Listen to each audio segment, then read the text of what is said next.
Ano ba yung MDAS? Pag-usapan natin.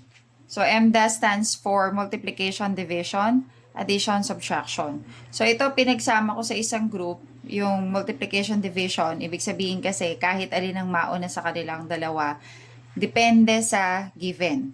And then, yung sumunod, addition and subtraction, magkasama rin sa isang group. Ibig sabihin din kung alin ang kung alin ang mauna sa kanilang dalawa. Basta multiplication, division muna, and then saka pa lang ito. Okay. Number 1, 25 plus 18 divided by 6. So, ang sabi natin, ito muna ang uunahin natin bago ito. So, obviously, ito ang uunahin. 18 divided by 6 since ito ay plus. So 18 divided by 6 is 3. And then ito, kopyahin lang natin kasi hindi pa naman natin sinusolve. So 25 plus 3. And 25 plus 3 is 28. Number 2, 48 divided by 6 plus 12 times 2 minus 10. Present lahat ang ating operational symbol. So lahat yan magagamit natin. Pero sabi ko nga, kung ano yan ang mauna dito sa given, yun ang unahin natin dito. And since division ang nauna, magdi-divide muna tayo.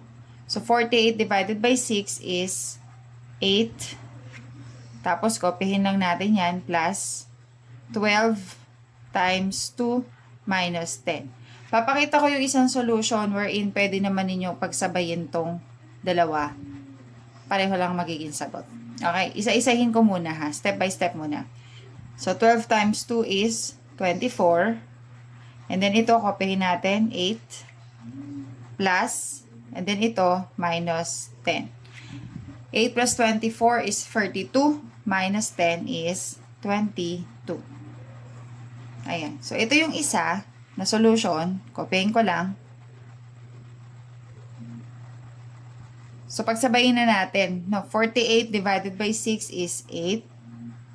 Tapos ito, multiply na natin. 12 times 2 is 24.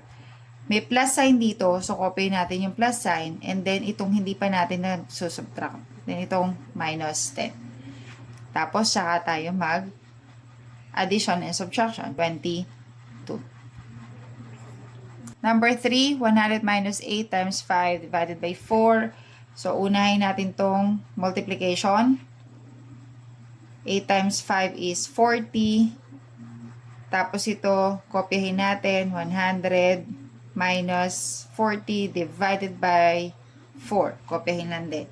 Walang problema kung unti-unti tayo mag-solve. Basta tama yung ginagawa natin. Okay, next. Subtraction, division. So, unahin natin yung division. 40 divided by 4 is 10. And then, kopyahin natin, 100 minus 10 is equal to 90.